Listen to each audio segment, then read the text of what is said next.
Selamat pagi semua, saya adalah Stephen Arinit, iaitu merupakan pelajar Uni Razak dan subjek ini merupakan drama pengajaran dalam bahasa Melayu. Dalam subjek ini saya telah memilih tajuk kata nama. Okey, seterusnya untuk next slide yang seterusnya ialah untuk slide yang seterusnya ialah merupakan apa itu tata bahasa. Untuk slide ini ialah untuk menerangkan lebih lanjut apa itu tata bahasa dan supaya pelajar senang memahamilah. Yang pertama ialah tata bahasa menjadi asas untuk pengakhiran bahasa yang indah dan dipahami pengguna. Dengan itu, bahasa dapat dieksploitasikan untuk mewujudkan gaya dan laras bahasa yang tersendiri. Maksudnya di sini tata bahasa adalah banyak sangat mengandungi pelbagai sangat kata. Dan selain itu juga, tata bahasa mestilah tepat, lengkap, tunas dan mudah dipahami serta mencerminkan kebolehan industri bertutur jati yang ideal.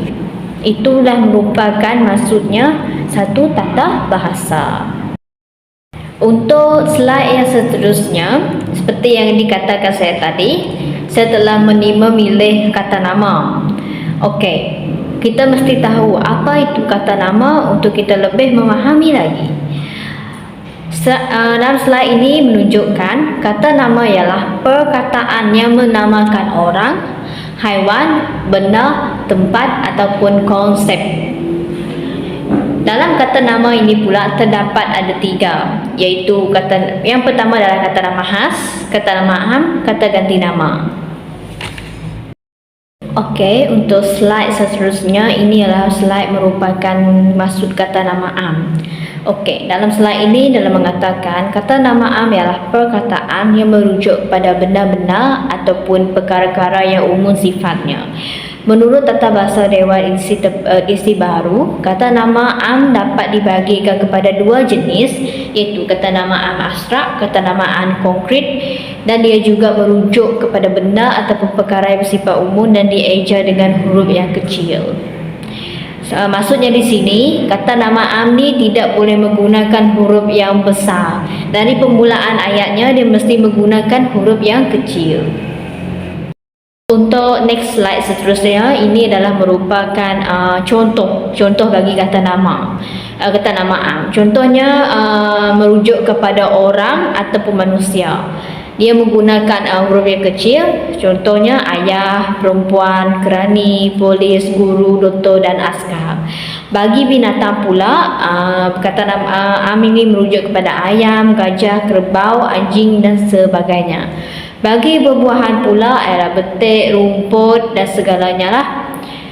Untuk merujuk benda pula ialah boleh merujuk kepada benda, radio, rumah, buku, pen dan semuanya.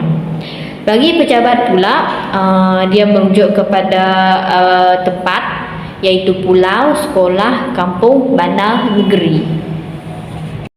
Untuk next slide yang seterusnya ialah ini merupakan kata nama khas. Kata nama khas ini pula merujuk kepada nama ruang, binatang, tempat, benda dan secara khusus.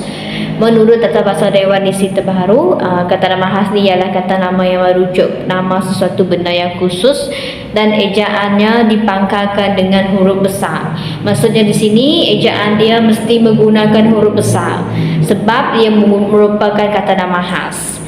Seterusnya kata nama khas terbagi kepada 2 kumpulan, iaitu kata nama khas hidup dan kata nama khas tak hidup. Dalam kata nama khas ni merujukkan dia ada dua, iaitu hidup dan tak hidup. Bagi kata nama khas yang hidup pula adalah kepada manusia, dan nama yang tidak hidup adalah bukan manusia. Dia ada 2 jenis. Dia boleh merujuk kepada manusia dan tidak boleh merujuk kepada manusia. Itu merupakan tidak hidup lah. Dalam contoh ini saya telah membagi contoh lah. Yang pertama ini adalah kata nama am dan dari bawah tu kata nama khas. Di sini pelajar boleh membezakan macam mana contohnya kata nama am, macam mana contohnya kata nama khas. Di sini kita dapat tengok bezanya lah. Yang pertama bagi manusia, Cuba tengok kata nama am, murid pekebun. Jadi murid dan pekebun dia menggunakan huruf yang kecil bagi kata nama am. Manakala bagi kata nama khas pula, kata nama khas ni untuk manusia dia merujuk kepada nama orang. Contohnya Hamad, Adelina, macam tu. Yang seterusnya untuk binatang pula, binatang ini sama juga, dia merujuk kepada burung, kucing. Tapi untuk kata nama am dia menggunakan huruf yang kecil. Untuk kata nama khas pula, contohnya kita panggil kucing kita si belang, si kancil, si oren, lebih kurang macam itulah. Tapi kalau kalau hewan tu mempunyai nama, contohnya si belang, kita harus menggunakan huruf besar bagi ia dikategorikan oleh kata nama khas. Bagi tempat pula, pasar Padang untuk kata nama am, iaitu tidak merujukkan nama lah. Dia contohnya saya hendak pergi ke pasar, tapi dia tahu dekat mana pasar tu. Dia just mention pasar saja. Untuk bagi kata nama khas pula, iaitu menunjukkan untuk tempat, dia ada menunjukkan contohnya Pahang, Pulau Pinang, dan Gunung Tanah. Lebih kurang macam itulah. Perbezaannya di sini kita boleh nampaklah macam mana menggunakan kata nama am, macam mana menggunakan kata nama khas dari segi tempat. Kalau tempat dia menggunakan pasar, tapi tersebut pasar apa? Dia tersebut nama. Jadi dia masih dikategorikan kata nama am. Bagi kata nama khas pula, dia boleh merujuk kepada tempat yang ada nama. Contohnya Pahang, Pulau Pinang, Sarawak. Kalau pasar ni lebih contohlah, saya nak pergi kepada yang Imat. Imat tu boleh digunakan untuk sebagai kata nama khas sebab dia ada nama. Okey, kelas slide yang seterusnya ialah kita balik kepada kata ganti nama. Iaitu maksudnya di sini menurut Tata Bahasa Dewan Edisi Terbaru, kata ganti nama dibagi kepada dua subgolongan kecil, iaitu kata ganti nama tunjuk dan kata ganti nama diri. Dalam kata ganti nama ini ada dua, iaitu nama tunjuk dan nama diri. Okey, maksudnya di sini ganti nama diri pula dibahagi kepada ganti nama diri orang dan ganti nama diri tanya.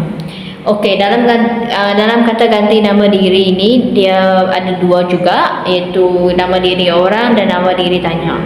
Untuk kata ganti nama diri orang terdiri daripada kata ganti nama diri orang pertama, kata ganti nama diri orang kedua, dan kata ganti nama diri orang ketiga. The next slide kita ada di sini saya ada buat pertamina. Okey, untuk tajuk yang pertama ialah merupakan ganti nama. Lepas tu ganti nama tu dia ada terbagi pada dua. Dekat sini murid lebih faham lah macam mana nak kenal lagi kata ganti nama ni. Yang pertama ialah yang maknya ialah kata ganti nama. Lepas tu dia terbahagi kepada dua. Yang pertama lah ganti nama tunjuk dan ganti nama diri. Jadi yang ini adalah merupakan anaknya. Jadi ganti nama tunjuk ni dia tak ada anak lagi. Yang ada anak ialah ganti nama diri. Ganti nama diri ini dia ada tiga. Yang pertama, kedua dan ketiga. Ini merupakan pertamina ni senang untuk kamu orang faham lah. Okay, the next slide di sini cikgu ada merungkaikan lagi lah maksud apa kata ganti nama tunjuk. Okay, mari kita lihat kata ganti nama tunjuk ialah perkataan yang menjadi pengganti kepada kata nama dan mendukung maksud menunjukkan benda atau perkara yang dirujuk. Contohnya ada dua kata ganti nama tunjuk, iaitu ini untuk menunjukkan kepada yang dekat dan itu untuk menunjukkan pada yang jauh. Contohnya ganti nama tunjuk ni senang sajalah. Ini dalam merupakan untuk yang benda yang berada dekat dengan kita lah. Ya, untuk itu merupakan benda yang jauh daripada kita. Seterusnya masuk kata ganti nama. Kata ganti nama diri dibahagi kepada tiga seperti yang cikgu cakap tadi. Ini merupakan kata ganti nama diri. Dia ada tiga, pertama, kedua dan tiga. Contoh yang seterusnya, bagi kata ganti nama tunjuk ini dia tak banyak, yang hanya merupakan ini dan itu saja. Dan next slide ini cikgu akan menunjukkan kata ganti nama diri yang pertama. Okey, kita akan belajarlah apa itu kata ganti nama diri yang pertama. Okey, untuk cuba tengok peta yang pertama, itu merujukkan kepada aku. Penggunaan aku ini dalam merujuk kepada diri kita sendiri. Aku, kenapa dia merupakan kata ganti nama yang pertama? Sebab aku ni macam dia dekat dengan kita, dekat, sesuai untuk melambang ke diri kita dekat. Bagi yang kedua pula beta ini hanya digunakan oleh di kerabat diraja lah. Okey, yang seterusnya hamba, merujuk kepada diri sendiri. Kita, contohnya merujuk kepada diri kita sendiri dan orang kedua, contohnya ada orang dua lagi ataupun yang ada rakan-rakan yang selainnya lah. Seterusnya yang ganti nama diri pertama ialah kami ini merujuk kepada orang yang banyak. Banyak, contohnya ada rakan-rakan kamu orang apabila bercakap dengan orang yang kedua lah. Contohnya saya juga, sama juga dengan aku, dia merujuk kepada diri sendiri. Okey, bagi semua kata ganti nama pertama ini adalah yang senang saja nak ingat, yang merupakan orang yang paling dekat, yang senang untuk kita melambangkan diri kita sebagai dekat. Kita akan sebut nama kita sendiri. Contohnya, aku nak pergi ke tandas. Saya baru pulang. Contoh. Dia dalam percakapan dalam ayat yang cikgu bagi tadi, cikgu tak sebut nama cikgu sendiri. Cikgu menggunakan nama kata ganti nama diri yang pertama. Dan ini adalah merupakannya contoh ayat lah.